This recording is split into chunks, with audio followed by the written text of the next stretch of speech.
All right, so about earlier. About earlier with the trauma. By the way, I have a direct line to. I know. Piece of That's why I'm metal in looking the at you middle of half your and face. half. Yeah, maybe we should do. Do we want to? Yeah, let's move it right here. Oh, this is better. Yeah. Right? Yeah. This is better. Cool. So let's talk trauma. Yeah, bro. Let's start. What was it that we were the conversation we were having earlier? We were talking about hip hop. I think we were talking specifically about Atlanta. Yeah. And then you were talking about how a lot of those guys rap about trauma. Yeah. And I was talking more about like how the Atlanta flow is more melodic, right? And they ride the beat, but they do talk about, like being in a trap house and like being drug dealers, because a lot of them were, right? And then you start talking about older school rap and how a lot of the guys rap about trauma. And we were talking about how is trauma relatable? And then, yeah, I mean, I could keep going with my interpretation, but like, yeah. No, I know. I think, because I think you were asking me, like, what was my ties to trauma? That's what it was, right? Well, you mentioned it like 3 times as we were talking, so I couldn't help myself. It's like a trigger type of thing for me, I guess you could say. Well, that's how trauma works, right? For certain things, like, and the levels of it, because, certain words could trigger it, certain memories, certain smells. And it's always interesting how, like, even the fact that even smells can bring back.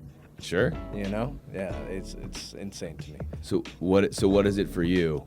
Trauma? If you don't mind me asking, like, why is that something that's like initially relatable?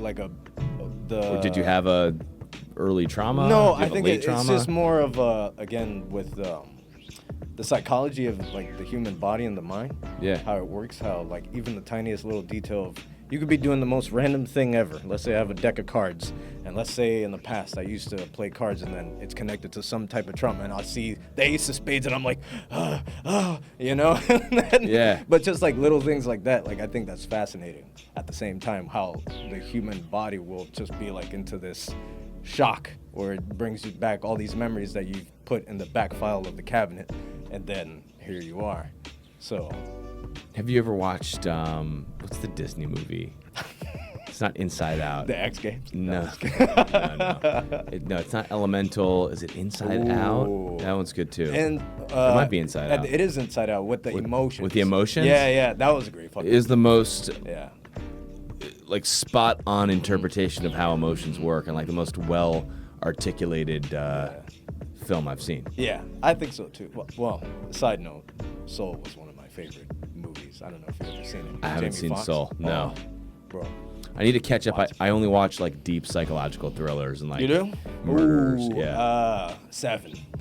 Seven's great. So Seven's an Alex Cross movie, right? No, it's David Fincher.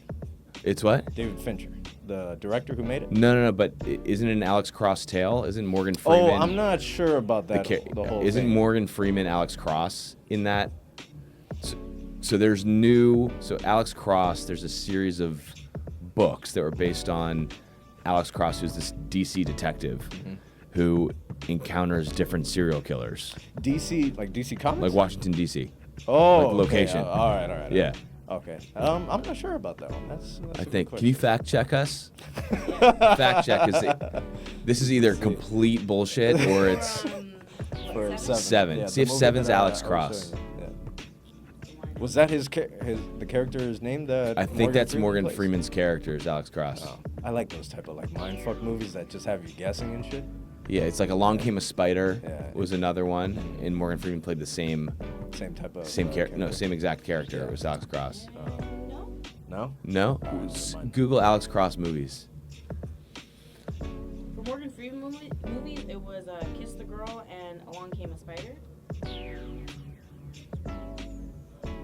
Yeah, just Alex Cross. Maybe it wasn't played with Morgan Freeman. Along Came a Spider. Kiss the Girl. Wait, but Alex Cross is who exactly? He's a character. He's a fictional character. Oh, okay. But created by who? I don't know. Oh. But we've got a fact checker over there. See Yeah. who. Cat and Mouse, Pop was a music. This is red, Black and Blue. Two different. It's not. So Seven's not Alex Cross. Oh, okay. Probably not then. Yeah. So, anyways, so Alex Cross is a character. So yeah, he's definitely Along Came a Spider and definitely kissed the girl. And then they just came out with a new series called Cross, which is I need you on the phone. And this is a recent. Those show are that just old. came out. Those are old. Those are like late 90s, never maybe heard of early them. 2000s. Yeah. And then Cross is like, it's now a series. Like those were movies. Now it's a series that follows the same character. But is it good? Great. Oh, okay. Because a lot of these TV shows that pick up from like a movie ends up just being ass, and I'm just like, you're the way to butcher. Super well written, lots of twists, dark, and trauma's just a theme in the whole thing. Everyone is so emotionally damaged. That sounds right up my alley. Every single character, you were like, "Where's this guy going?" Okay.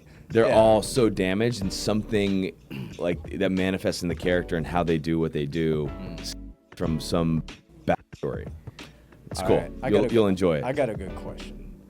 It's random, mind you. I'm very random at most times when it comes to things just popping up in my head.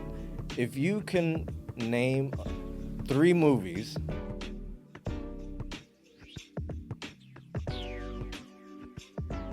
life to events that are similar to what happened, or just event. line from. And I mean, Events.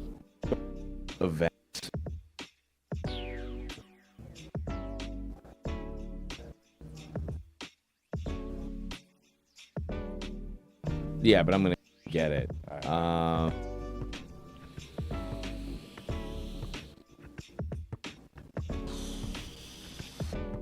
Themes there are. Now I got to think of the movies that match them, right? Yeah.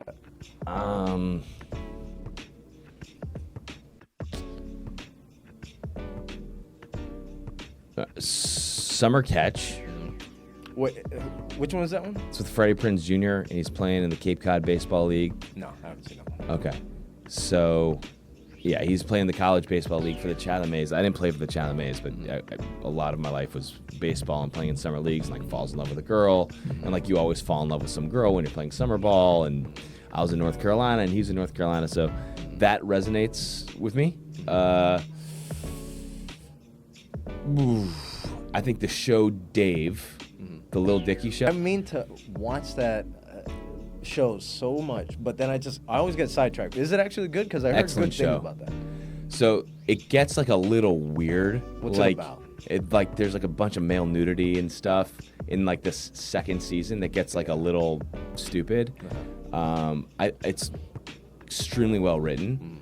So it's autobiographical. So it's about Lil Dicky, his life, and how he decided to just double down on being a hip hop artist. And it's true. I mean, I think some of it's, they get a little bit of creative rights, right? Yeah. But and it's his real life best friend Gata, who I actually had come and talk in my class. And yeah, it just tells the story. It's like super interesting.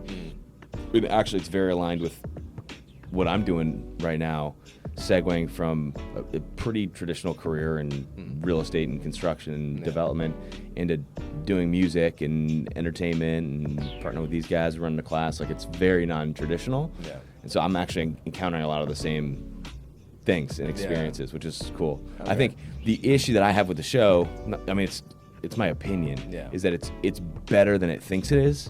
And so, like, it leans on comedy a little too much. Cause, like, I was figuring if it was comedy or not. It's comedy, but it's extremely deep in the messaging. Yeah. And so, and they do a nice job blending the two. Yeah. I think if it kind of tried to be less funny in certain things, it would almost be better. Like I think it started out feeling like it needed to be really funny, and then almost got like too mature. Yeah. And then was like, oh shit, we have to be funny. They had to dumb it down a little bit more. Yeah, but it's very, very well done. I would watch that. Yeah, it's great. Okay. So I'd say those two, and then third one, I'm trying to think about some movie about having a kid. Or like Interstellar, I love. Oh. I just recently showed her that movie. Yeah. Incredible. Me, because I'm a science nerd. Okay. Completely. And when I was a kid, one of my, just jobs that I wanted to be was an astronomer back then. And then an astronaut. But then once I saw all the math and everything that was included, I was like, You're not getting me with that. It was too I much. thought it'd be more like because you had to put a helmet on your head, and you're like, dude, I'm not sacrificing. No, that. no, I'm not trying to be like which Apollo was it? Yeah, One of those. Apollo, but 13? 13? Yeah, 13, yeah. I think it was Apollo 13. After I saw that, I was like, yeah, I think I'm gonna take a little chill pill and maybe become an astronomer or something like that. But neither of the two became that. My actual first career path that I actually wanted to be, I'll never forget, when I was 6 years old, I told my mom, I was like, I want to be a philosopher. She was like, you know they don't make no money, right? And I'm like, oh, well. And then I think about it now, I'm like, oh, well, way to crush my my goal down. I don't know, but like, you can still be something that isn't your career. Oh yeah, no. You know? I'm not. This is just back then. Yeah. But now, like, if I choose, there's no limit, and there's nothing ever stopping you as long as you're alive. Nothing can ever stop you. If you wanted to be like a nurse or whatever when you were a kid, and then you got sidetracked 20 years later, 30 years later, you can still have time. You're still alive. There's people who are like 103, those old people, and then they go back to school to get a degree, and then they pass away. But it's like, this is what I really wanted for myself. Sure. You got it. You got your goal done, and then you're a happy person. So I never let things like that limit myself. But like, if you were to tell me these things like when I was in my early 20s, younger than that, because current me now, past me now are two vastly different people. Yeah. So, which is good. Yeah. That's a great thing. I don't know if you ever played this one game called God of War. No. Or you ever heard of it? I think I know what it is, though. Yeah. It's a video game, right? Yeah. So, basically, the short little summary of it is this guy who is a warrior from Sparta, and he starts to, I think he was like a general or something like that. He takes over a lot of these like countries, and not countries, but he destroys a bunch of armies from different countries. Okay. And then next thing you know, his whole family gets killed and all that stuff. He loses everything. He takes rage and kills the gods of Olympus and all this stuff to have revenge. And then in the second part, he tries to escape his past life because he wants to change. You know, he doesn't want to be a part of war every time. That's all he has. Yeah. That's all his experience is. And then in the second part, you just see the growth of him becoming because he becomes a father again. And he's like starting from square one. What are these emotions? Caveman is like happiness. Get that shit away from me. I don't want none of that. But then over time, the child and the wife dies, but they're just so soft. And then little by little, it starts to trickle down to him where he starts to engage with his emotions. Exactly. And he's like, and recognize what are it, these like new slaughtering feelings? all these people. Yeah. Not the best way to Basically, go about accomplishing because his he's goals. like he's drowned by guilt. He's drowned by guilt, and then he's probably thinking like, I can never repay for my sins. But then eventually he finds that light in the end of the tunnel. This is the deepest video game. Oh my God, bro! Listen. I could have I thought it was just like killing a bunch of people in the slot room. So what are you doing? You're playing like you're having conversations? It sounds like you guys in therapy the game whole is time. basically like, just think of a movie but as a video game. So it's just like that, but it has extreme growth, the second part, and in a way it was kind of similar to how I was, not in that extreme, sense. Yeah, you weren't. But I wasn't. Yeah, which is cool. If you were, I'm not. I wasn't in the war. I'm not a cop. I'm okay. Yeah, no. But in the same sense of like, because I didn't really know what emotions were, and I didn't have that experience. I didn't have that experience of knowing what family is. And when people would be like, "Hey man, do you want to hang out?" I'll be like, I don't know you like that. What's up with your family? Ooh. All right. Well, I got a story too. So you're not gonna out my story. I don't think there's a competition for that stuff. Yeah. Everybody has their own thing. For me, well, I guess now we're finally hitting the topic of trauma. But all right, so for me, I come from, this is everything that I've recently discovered, like in 2017. I always felt like the black sheep of my family. Okay. And so I had discovered like in 2005 that me and my mom were adopted. after my grandmother passed away, who I You thought, and your mom were adopted? yeah. So So your mom was adopted by your grandmother, and then independent Yeah. of that, you were also adopted and But- not your mother's child? no. So the way how it happened is that we both found out at the same time that her mom, or I don't want to say it in a way that's fucked up, but I'll just say it like this: she's my grandma forever, regardless. But she wasn't blood related. She wasn't our actual biological relative. Gotcha. So then when she passed away, that's when the real grandmother came and said like, hey, she just Here I passed am. away. I'm your real grandmother. And I said, get the out of here. You know, I'm like 14 at the time. I'm like, Ma, there's somebody at Yeah. the door. And I just go to my room, mind my business and all this stuff. And then she explained it to her. And I'll never forget it. She comes to my room one day and she gives me this picture. And she's like, I want you to look at this picture and tell me, who do you think this is? And I look at it. I'm like, that is clearly you. You had the same haircut in the 90s. Like, why Yeah. are you showing me this? She's like, I want you to take a second look at it. And I look at it, I'm like, it's you. What are you talking about? Like, why are you showing me this? She's like, you remember that lady that came to the house? That's actually her. That's her. And when I tell you the split, like exact same image and everything. And I was like, wow, what the f-? And And so you have siblings, I recently discovered that I had siblings. but you were raised an only child? No. So I have, at the time, it was just me and my younger brother, but we have different dads. Okay. But I didn't really have the full attachment of like that brother at the time. Like, yeah, I would see him on weekends and all this stuff, but you know, over time it doesn't really feel as close, you know. But then I think when he got to high school, then his dad took him away to live in Virginia. So that's when I was like, oh man, that's it. I lost whatever little bit of brother that I had, you know. And then And you were living here? yeah. In Miami? Yeah, I Okay. was living here, and so that happened, and so it just like mentally fucked us both up, really, because it caused like a big rift when he came back years after. So you found, just so I got the timeline. So at 14, Uh-huh. you found out that your mother was adopted and Yeah, you were and adopted. at the same time, where it was like, yeah, she raised us, but you know, we thought that was her mom, my grandmother, and then when she passes away, then But was that your mom? what do you mean? So your mother, the mother who raised you, Yeah, found my out- mom is my mom. Your mom's my your mom. mom's my actual Your mom's mom. your It's mom. just Okay. we both Found out that your the grandmother- information Gotcha, at the okay. same day.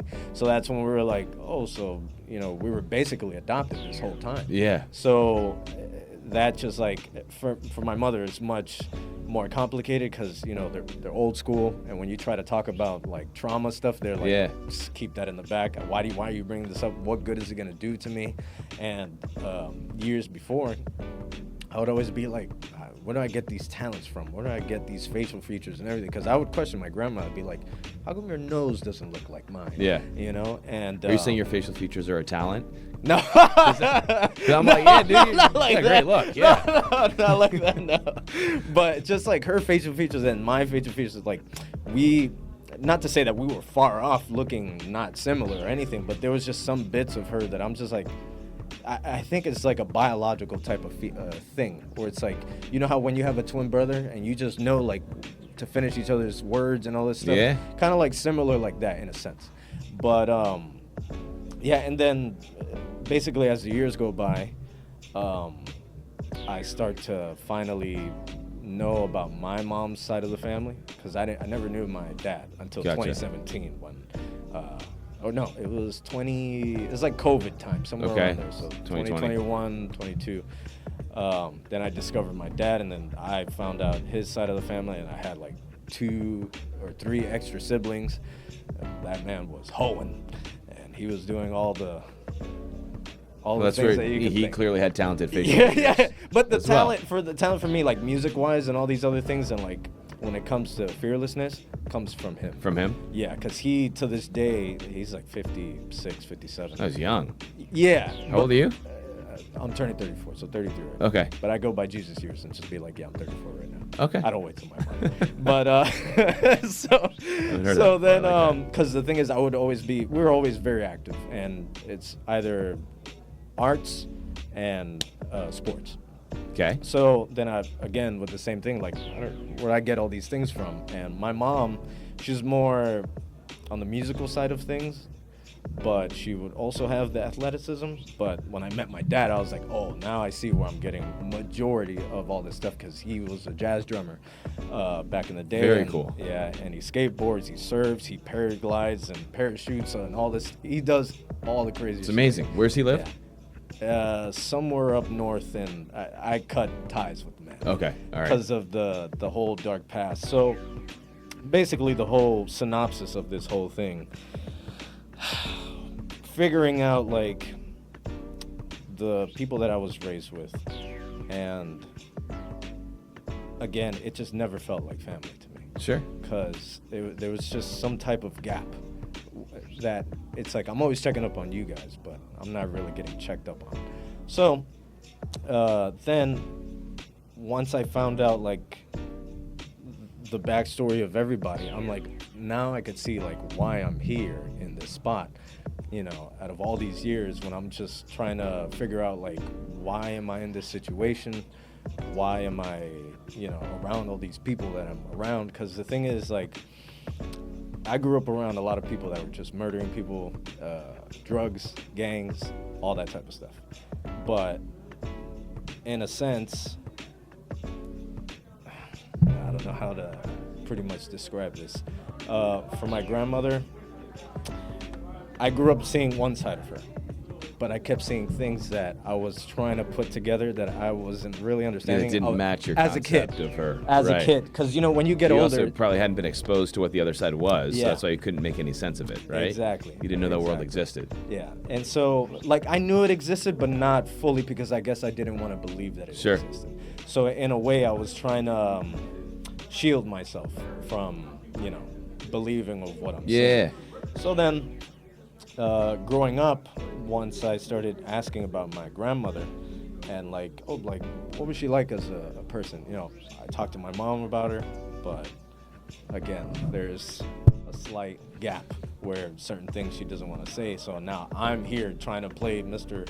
Inspector Gadget and find things out. It's also tough as a parent, though. Oh, I can imagine. I mean, it's tough. Like, how much of the truth do you want to Yeah. disclose, right? Because you also want, like, not that you want your kid to believe the world is Yeah. rainbows and butterflies, but you don't necessarily want them to understand how dark it can be. Yeah. Like, it's a tough responsibility and, Yeah. and role to play. But in her case, like, she,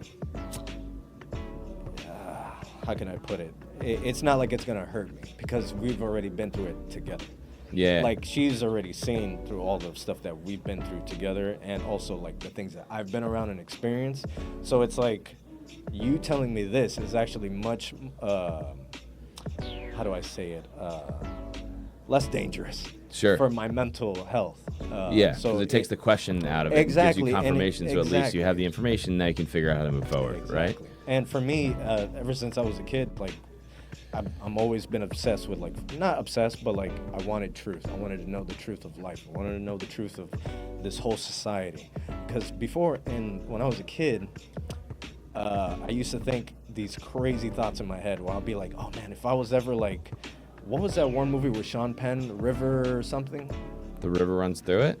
No, it's where this kid gets kidnapped and then he dies, and his friend grows up years later or something like that, and then he finds it, but then he found out that he got I don't killed. know. But it was kind of like that. Is that one of your 3 movies that describes kind of. But anyway, so I would think like the worst case scenarios, and I'd be like, oh man, if somebody's kidnapping me, I don't have to worry. The people will try to help and all this stuff. This is pre-seeing of what in they my were eyes actually what like, yeah. really was. And then as I got older, that's when the shield started turning more into stone, and I was like, the entire world, fuck everybody, just literally trust myself. I don't need to trust anybody. There's even points where I'm just like not trusting my mother. I'm sleeping with a knife under my pillow. It was very intense. Damn. Yeah. So, yeah. Yeah, that's pretty But but regardless of all that, like, again, with the whole Kratos thing, like, having that painful past experience, and not getting stuck in that type of mindset where nothing can change. Yeah. There's always change as long as you're alive, no matter what. Sure. You know, but if you don't take the steps for change, then yeah, you're gonna be stuck how you are. Is some of it kind of empowering though? Because like, I'm not gonna get into, I'll get into my story off camera, but to finally understand, to finally have all of the pieces to the puzzle in front of you, gives you clarity and understanding, and you're like, you can look at it and be like, okay, well, I have no desire to end up like any of these people. Yeah.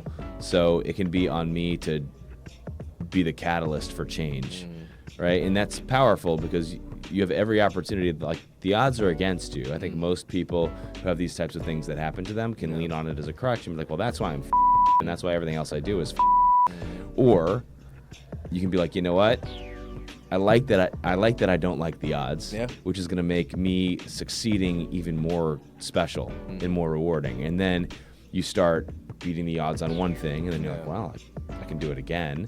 And then that becomes inspirational for other people who have shitty stories, right? So you really could just be a vehicle for combating bad pasts.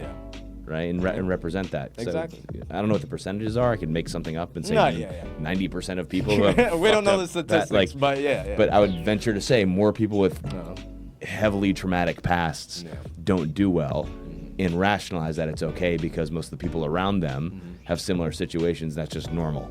Right. But for you, you can make a choice to live a life that's nothing like what you were exposed to. For your kids, I don't know if you're thinking about having kids or whatever you want to do, right? And just your whole ecosystem. And that in and of itself is just continued success. So. Yeah, man. I mean, even just being here, man. Like with these people, you know? Exactly. It's true. Like that's success. Yeah, of course, man. I mean, for me currently, like my steps of what I'm trying to do and going to do is pretty much strengthen my weaknesses of what I have. Like, you know, just again, like how I was saying before with the whole crowds, I don't like being in crowds, but if I'm an artist and a creative where I want to be displaying my work and talk about my work, I have to be comfortable with finding a way of, you know, how can I turn this weakness into something that I can harness instead and use it to something positive, you know? And just, I work in, sense of my chaotic past, I work in chaotic environments and I thrive best off of something chaotic. I cannot thrive off something that is gentle. I cannot thrive off something that is, and I don't want to say that I can't. I say I just currently cannot function that well in it. Okay. But eventually it will evolve. So trauma seems to be the root or the motivator for your creativity. Yeah. For in the early stages of my life, yeah, because I was obsessed with perfection at the same time, and I had a very much of a God complex mindset, where everything is beneath me. I need to be better than not everybody, but more so. I was always in a constant struggle with myself. Sure. You know, everybody else is. I always knew that everybody has their own battles, and it has nothing to do with me, but. Again, you're your own critic, like your own worst critic. So I can relate a little bit. I can relate a lot on that, but I'll leave the details out. But I think some of it's probably unique to you. I think all of it's probably unique to you, but also just like how the human mind works and develops, right? You're so ignorant when you're young, and you learn a little bit more at some point. And you're like, I know everything. You learn a little bit more than that. You're like, I didn't know shit back then. Now I know everything. And then at some point you kind of clicks. You're like, I'm never gonna know shit, right? And like, let me just be intellectually curious and continually ask questions, and that's when you can grow, and that's when people want to work with you, and that's when you can collaborate because you're genuinely interested in figuring out how to make things work, recognizing that you might not know how to do it, and that's how everything's done, you know? So I mean, I think, look, I've met plenty of narcissists or people with God complexes, and I'm not sure that they would say that they have them. You know, but it takes a lot to say and admit these things. Yeah, and I commend you for saying that, but a lot of it comes from insecurity and just fear of recognizing how flawed you are. And I think I've learned how flawed I am to exponential extent in the last 4 years, and as a result had so much growth. And I think people probably gravitate towards me and that energy more now since I'm more in touch with like how imperfect I am, because that's relatable. Like I think people are scared of acknowledging how flawed they are, especially in a society where like you've got media producing this and right in a city like this where people are driving the nice cars and at all these events, and we have this like inflated level of self-importance. It really it's risky to come out and be like, yes, I don't know what I'm doing. I'm a little messed up. I'm probably gonna screw whatever it is that we're doing up, but I promise you we're gonna get it done together. I mean, like in what I do for work, like I had this conversation yesterday. I deal with big corporate organizations and like sexy, really well, renowned companies from all over the world. So I'll be on a call with like New York, Geneva, Paris, Miami, and everybody's presenting their best self. Meanwhile, like there's things that are getting screwed up that no one's talking about. Nobody wants to talk about it, exactly. And I'll be the guy who's like, guys, I messed this up. Is there something that you may have screwed up as well that we can talk about? It's like, well, maybe I did this. It's like, okay, cool. Let's get something done, right? Because it takes just like a spark for other people to buy into that, and that's like where magic happens. So I think for you, like, and I'm just kind of sensing your energy, and it seems like you're pretty in touch with that now, which is strength. Yeah, I mean, the thing that I tell myself is just I don't think you still have a God complex. Oh no. Now I'm the complete opposite. Now I'm perfectly happy with my imperfections, and I actually like to look at imperfect things more, because I try to whenever I find, because your brain is always going to be fighting the past and current you, at least for me. And so I try to level myself and keep myself grounded by saying, remember that little kid of who you were before everything happened to you and messed you up. So all those little promises and like goals that I had for myself, I'll be like, remember that. And this is the kid you were. This is the kid you were destined to be. You're not this person. You're not here to say like, oh, all these people are beneath you. Yeah. Blah, blah, blah. No. And for one of the things that again, thriving in the whole chaos thing, I had this big fear of heights, and I realized, okay, now I think I have like an addiction because everybody has an addiction to something. It might not be in a way of like drugs, I agree with right? that. But sugars, my knee-jerk reaction, like no, and this is important to recognize too. My knee-jerk reaction, I was like, I'm not addicted to and then I was like, well, but it could be anything. Peel a layer back there, That's what I'm saying. It could be anything. It doesn't have to be some type of substance or whatever. But that's when I found out, like, okay, now in order for me to tackle my fear of heights, I randomly took up rock climbing. Then I fell in love with rock climbing. Then, because I had like this 3-step plan where I do rock climbing, roller coasters, and then skydiving, to like say that, okay, I'm completely done. I have no fear of Good for heights. you.